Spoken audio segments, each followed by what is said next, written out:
मच्छिंद्रनाथ अयोध्या से निकले, मथुरा, अवंती, काशी, कश्मीर, गया, प्रयाग इत्यादि तीर्थ करते हुए बंगाल देश में गए।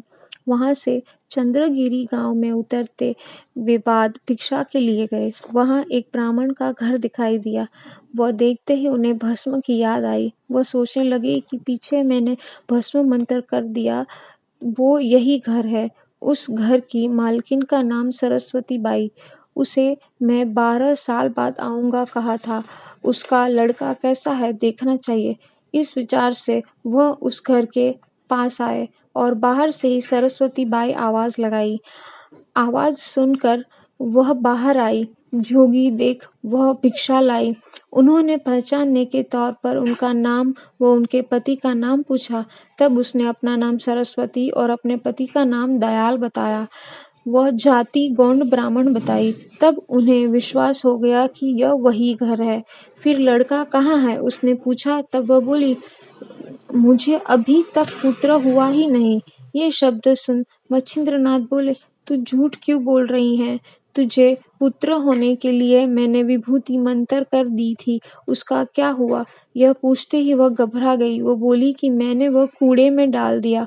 उसे बड़ा बुरा लगा। मैंने जो किया वह ठीक नहीं किया और अब यह मेरी क्या हालत करेगा उसका मुझे डर लगा। अब मैं क्या करूं। इसने तो मुझे पहचान लिया है। घबराई हुई थी और मच्छिंद्रनाथ उसे बार बार लड़का दिखाने की याद दिला रहे थे। फिर वो उनके चरणों पर सिर रखकर बोली, योगीराज, मेरा उस पर विश्वास नहीं था। आपका दिया हुआ भस्म मैंने कूड़े पर डाल दिया। मैंने अन्याय किया, उसके लिए मुझे क्षमा करें। उस समय मच्छिंद्रनाथ को बुरा लगा। औरतों के व्यवहार के सब तरह के अनर्थ के कारण होते हैं। इस औरत पर दया करने से मेरे हाथों पर यह मूर्खता हो गई। पुत्र प्राप्ति के लिए सूर्य के वीर्य से अभिमंत्रित करके दी हुई उस भस्म का अनादर हुआ, इसलिए उन्हें बड़ा ही बुरा लगा। वो भस्म बेकार ना जाए, उसे दे होना ही चाहिए। ऐसा सोच भस्म कहाँ फेंका उसका पता लगाना चाहिए। उसकी क्या अवस्था होगी वो पता लगेगा। ऐसा सोच मच्छिंद्रनाथ औरत से बोले, हे माता, जो होना था वो हो गया। मैं तेरे पर नाराज भी हूँ तो मुझे क्या मिलेगा। इसलिए तूने भस्म कहाँ फेंकी वो जगह दिखा।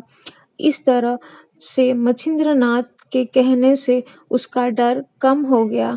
वह एक बड़ा सा गोबर का ढेर दिखाकर बोली कि मैंने भस्म यहीं डाला है। वह जगह देख मच्छिंद्रनाथ लड़के को पुकारने लगे, हे महान शक्तिशाली श्री हरि नारायण सूर्य पुत्र, अगर तू गोबर में है तो बाहर आ। तेरा जन्म यहाँ हुआ, वह तू 12 साल यहाँ रहा, इसलिए तेरा नाम गोरखनाथ रखा। ये शब्द कानों में पड़ते ही उस ढेर के अंदर से आवाज आई, हे गुरुदेव, गोबर का ढेर बड़ा होने से मैं बाहर नहीं आ सकता। तब उन्होंने उस ढेर को गोंद कर गोरखनाथ को बाहर निकाला। वह तेजस्वी बालक बाहर आते ही सूर्य के समान दिखाई पड़ा। तब सरस्वती को बड़ा पश्चाताप हुआ। ऐसा बालक अपने हाथों से निकल गया। यह देख सरस्वती रोने लगी। तब मच्छिंद्रनाथ उससे बोले, अब क्यों रोती हैं। तेरी किस्मत यह पुत्र नहीं था तो तुझे कैसे प्राप्त होता। अब तू यहाँ से जा।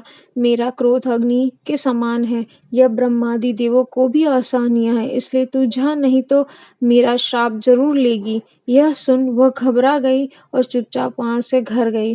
गोरखनाथ मच्छिंद्रनाथ के चरणों में गिर पड़े। मच्छिंद्रनाथ ने प्रसन्न हो उसे उपदेश दिया। वह अपना कृपाहस्त उसके सिर पर रखा और उसे नाथ संप्रदाय की दीक्षा दी और अपने साथ तीर्थ यात्रा पर ले गए। मच्छिंद्रनाथ गोरखनाथ को साथ ले जाते समय जगन्नाथ के रास्ते पर कनकगिरी नाम का एक गांव पड़ा। वहां भूख से व्याकुल होने के कारण उसने गोरखनाथ को भिक्षा लाने भेजा। वह घर घर भिक्षा मांगते हुए एक ब्राह्मण के घर भिक्षा मांगने गया। उस दिन ब्राह्मण के घर श्राद्ध था, जिससे घर में पकवान बने थे। वहां जाकर अलख बोला, सुनकर घर की मालकिन बाहर आई। उनका चेहरा देख उसे लगा कि कोई योगी है, इसलिए उसने पूरा थाल लगाकर खाना दिया। गोरखनाथ को खाना पूरा हो जाएगा उसे समाधान हुआ। वह उसे आशीर्वाद देकर गया।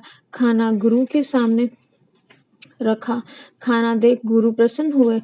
खाना खाने बैठे। खाना स्वादिष्ट होने से प्रेम से खाया। वो पेट भरने के बाद भी उनकी इच्छा बड़ी पर थी। वे गोरखनाथ की तरफ देखने लगे। गोरख ने कहा, क्या इच्छा है गुरुदेव, आज्ञा दे। ऐसी प्रार्थना की। तब गुरु ने कहा, मेरी वड़ी खाने की इच्छा रह गई है। यदि ऐसा होता तो अच्छा होता। गुरु की इच्छा जानते ही वह उस औरत के यहाँ फिर से गया। उससे बोला कि मेरे गुरु के लिए और एक वड़े दे दो। तब वह औरत कहने लगी, गुरु का नाम क्यों ले रहे हैं?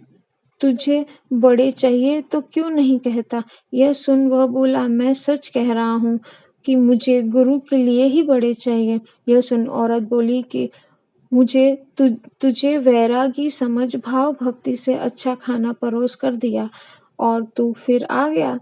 ऐसा अन्न बार बार मुफ्त में नहीं मिलता। उसके शब्द सुनकर गोरखनाथ फिर बोला, मैं तुझे जो मांगेगी वो दूंगा, लेकिन मुझे मेरे गुरु की इच्छा पूरी करने के लिए बड़े दे दे। यह सुन उसकी परीक्षा करने के लिए वह आंख मांगी। गोरखनाथ ने फौरन आंख में उंगली डाल पुतली निकाल ली और औरत के हाथ पर रख दी। आंख से खून बहने लगा। उसका साहस देख औरत सहम गई और वह 5-7 वड़े लेकर बाहर आई।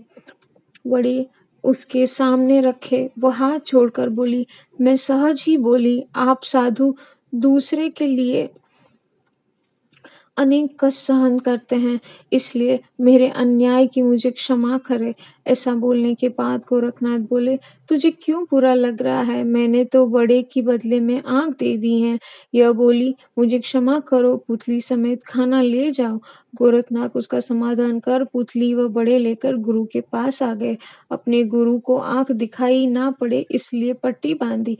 आंख पर पट्टी बांधने का सही कारण बताया तो गुरु दुखी होकर वो खाना नहीं खाएंगे, इसलिए गुरु के पूछने पर सहज ही पट्टी बांधी कहा। लेकिन गुरु ने आंख दिखाने की जिद पकड़ी, इसलिए गोरखनाथ को सारी हकीकत बतानी पड़ी। उसने झूठ बोलने के लिए क्षमा करने की प्रार्थना की। मच्छिंद्रनाथ ने पुतली लेकर मंत्र पढ़ा और पुतली आंख में बिठाकर आंख पहले की तरह कर दी। गोद में बिठाकर मुंह पर हाथ फेरा। दोनों ने खाना खाया। 1 महीना वहां रहकर मच्छिंद्रनाथ सारी साबरी विद्या और अस्त्र विद्या में निपुण किया। ओम श्री चैतन्य गोरक्षाय नमः। ओम श्री चैतन्य गोरक्षाय नमः। ओम श्री चैतन्य गोरक्षाय नमः। ओम श्री चैतन्य गोरक्षाय नमः।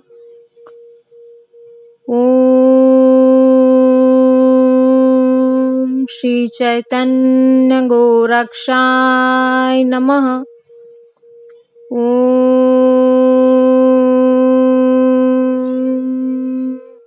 श्री चैतन्य गोरक्षाय नमः। ओम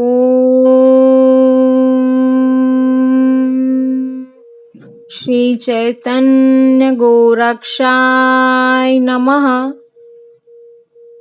ओम